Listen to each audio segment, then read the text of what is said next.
ukwamukela siphinde simukele umbukeli ngasekhaya nomlaleli ngasekhaya. Umbukeli sisendaweni-ke yakwaHlabisa la-ke edrobheni-ke lakhona namanje sinobaba-ke uMashubane uyena-ke oyimeya obheke-ke lana-ke umkhandlu wakhona la eHlabisa. uMashubane namhlanje kade uhlanganise-ke umphakathi uzowubona futhi uzokubona yini kade uzoyisho emphakathini? Oqala nginibingelele nani. We are grateful njengoBigFactHlabisa. Namhlanje usuku olukhulu besizokwethula ama-project amathathu bese senza ne-IDP kanye ne-budget. Angiqale ngokuthi yini i-budget yini i-IDP lenhloso yini. I-budget i-IDP sisuke size emphakathini sizoreporta ukuthi nakho sesikwenzile sukela ngaleya sikhathi kuze kuyofika manje sikuphi manje, then going forward sizothini. Now into besiyisho-ke sithi emphakathini siyareporta ngama-project. Ukwenza isibonelo, uWard 11 kune-project ebizwa ngoMathunzi Ngoqoka ehlanganisa imiphakathi lapha ngokwey'nduna ngokuhlukahlukana eWard 11 eMpembeni. Now le project isibize imali €7,333,760 rand 70 cent.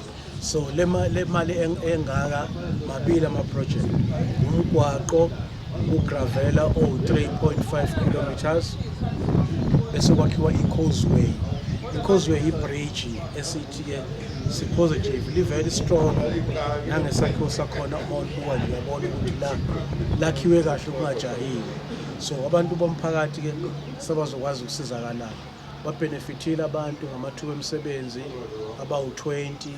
Silakhe isikhathi esihlawumbisela ku-9 months senza lo msebenzi, liqale ngesikhathi kwaphela ngesikhathi. So we are so grateful ngalokho ngalo msebenzi lapha eMpembeni. Then project elandelayo besiko eMphola. uMphola-ke use-Ward 12 la phezulu kwaHlabisa. Wona-ke sibuye kwakha i-causeway ngoba nakhona abasakwazi uma kunemvula ey'ningi ongaphesheya. Now sebezokwazi ukuwela manje, bakwele baya ngapha nangapha, nofuna ukuqhetha ngapha usezokwazi ukwenza lokho-ke ngokukhulu ukukhululeka. So sekuyinto enhle kakhulu esijabula ngayo ukuthi umphakathi wakithi uyakwazi ukusizakala. Leya project incane besi-introducer u-contract ngoba phase 1 of the project. Contract leya mali leya is 8.6 ukwenza leya causeway. Abantu esingenzeka baqasheke bashawumbisela ku-5 ngoba kuzosebenza i-material kanye ne-machinery kakhulu ukwenza leyo msebenzi. So yileyo. Eyesithathu besendova ugesi endaweni khona eWard 12 obizwa ngomnyambambili. Leya ndawo umnyambambili ngoba selokwathi inhloko akwazi ube khona ugesi, but today igama lishintshile, akuseyilo umnyambambile sekukhanya kufikile. I-project esispende 3.4 million rand ukuyenza. Abantu ababenefitile imizi ekhanyakho bawu-140 abakwazi ukusizakala nabo. So we are so grateful, we are happy ngalento ukuthi kwenze umsebenzi onje ngoba abantu bakithi sebayabokwazi manje nabo ukuqhwehleza ibhathini odongweni kukhanye noma kuphekwe noma kwenziwe ini, lokho esiku-enjoy-akho mina nawe. So into nje kagesi eBigFactHlabisa ngempela sesithatha ithoshi sesihambe siyayicinga imizi ukuthi lo ngathi awunayo lo ngathi awunayo eminingi. It's over 90 mhlambe 98% abantu sebenawo ugesi. Yes, ngenxa ukuthi kubuye kube semakhaya neke nithi nihambile seniqedile ngapha salinde unazibeka eminye imizi noma amakhosi ebeka eminye imizi noma eminye imizi iphuma. Yikho lokho kwenza ngathi manje asiqedi, kodwa ngesingathi the initial big project aphelile. So yilokho-ke okuthinta ugesi. Next project emabhokisini community hall sihlangane nomphakathi laphaya saxoxa into ye-IDP budget. Okwamanje sikhuluma nge-draft lapho esithi khona i-draft yenza ukuthi abantu bakhomente, baphawule, baniphathise bafake icelo ngoba konke kwesikhulume ngakho ama-project nalokho esingakhuluma ngakho izinto esiyithatha kuyona i-IDP. Akusuki nje angilali nje ngiphuphe bese ngivuka ekuseni ngiyokwenza i-project, kodwa yilolu chungechunge oluyi-process oluqala manje this year esiyoliphetha next year esesibalalelile abantu balapho bafuna esesihamba siyo-implementa.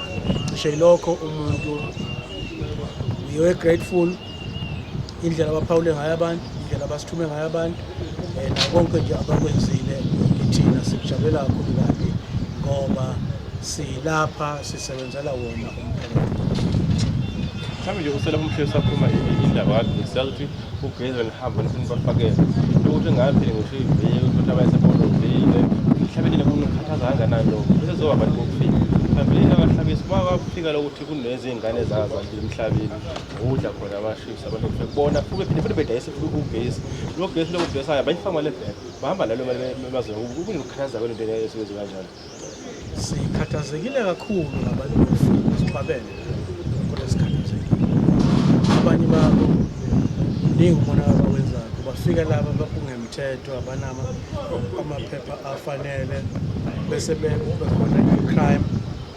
For instance la kwahlabisa izitolo zibanjwe inkunzi left and right and center okuyintembi leyo ngoba yenza i-development ingakwazi ukuqhubela phambili. Akekho umuntu ofisa uku-investor endaweni okune-crime i-crime e-high khona, kodwa sike siyingene iy'tolo lapho mhlawumbe si-check-a konke lokudla okungekho emthethweni no-expayile nani. Ngisazongena-ke before December kodwa ngeke ngilusho usuku. Ngizongena ngoba ngizothatha ithimba lami singene kahle yonke indawo.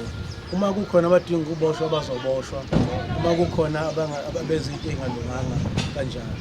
Lena yama-illegal connection nogesi it's a worrying factor yayonke indawo. Nakhona endaweni yakithi bakhona abantu bakithi abagangakho abachuma ugesi ngokungemthetho. Kodwa-ke siyadila nabo abanye babo nakuba no-Eskom sisho ukuthi akalungeleleli udaba ngoba i-problem yethu sonke sibalulekile sonke senza ama-awareness ukuthi into yama-illegal connection ayifuneki ayifanele futhi ngoba igcineni yithi esikhala uma ugesi ungasasebenzi ngendlela efanakho nefanele ngenxa yokuthi kukhona okungenzekanga ngokusemthethweni ngoba the people who are connecting illegal abanye baba abakwazi ukusebenzisa ugesi ukwenziwa njani bese kugcina konakala-ke. Mhlawumbe ngokugcina mhlonishwa ngeke ngabona ukuthi kumawadi la omane wahlanganisa namhlanje onke futhi akhala ngendlela ukuthi akhala ngendaba yamanzi neyiphendule ngendaba yamanzi ukuthi ithinta kakhulu umkhanya kude. Mhlawumbe ngifuna ukwazi mhlawumbe ukuthi nje-ke njenge-episode mhlawumbe mhlawumbe khona mhlawumbe ezinye mhlawumbe iy'ndlela engazenza ukuzama mhlawumbe ukuthi izinga labo lokusola amanzi mhlawumbe lithi kuba ngconywana kusalele umkhanya kude. Kunzima ngoba njengo-Big Five Hlabisa we not allow in terms of the law ukuthatha even u-10 rand siyospenda entweni yamanzi asikwazi ukwenza lokho, kodwa zikhona iy'nhlaka. That's why ugovernment la eSouth Africa ehlukene iy'gaba ezine. There is national, there is provincial, there is local. Bonke la bantu banama-functions. Kukhona umthetho obizwa ngama-powers and functions. Bonke i-national inama-functions ayo ewenzakho engenziwa yi-local futhi angenziwa yi-province. So wonke umuntu kwenza ukuthi angaganqameli ayogijima komunye ulayini. Everybody must stick to his or her lane. Ngakho-ke nathi asivumelekile. All what we can do is to take the matter sithi mkhanya kude nayo i-crisis abakhala ngayo abantu base-Big Five Hlabisa sicela nesilekelele ngayo. Okunye singakwenza is to outsource imali kuma-private sectors. Cela nisilekelele mhlambe nisikhandele nayo i-borehole noma kube njani njani. That's the only thing what we can do. Kodwa asikwazi ukuthatha ngisho u-10 rand noma ishumi-ke for that matter silekelele emphakathini. Ngisho ukuthi ngingalala ngibalile ngoba it's against the law ngoba umthetho wama-powers and functions uthi you stick to your functions awukwazi ugagamela. However, ngento ye-IDP isho ukuthi all the departments must be present ukuze uma umphakathi ukhuluma, everybody must listen, alekelele ukuyoqhamuka nesisombululo kuleyo nto kusuke kukhulunywa ngayo nesuke iyi-challenge emphakathini. Yilokho esingakwazi ukwenza. Sithokoza kakhulu Mhlonishwa isikhathi sakho othe wasipasa. Mbukeli nami leli ngasekhasa kakhulu isikhathi sakho othe wasipasa, siyathokoza.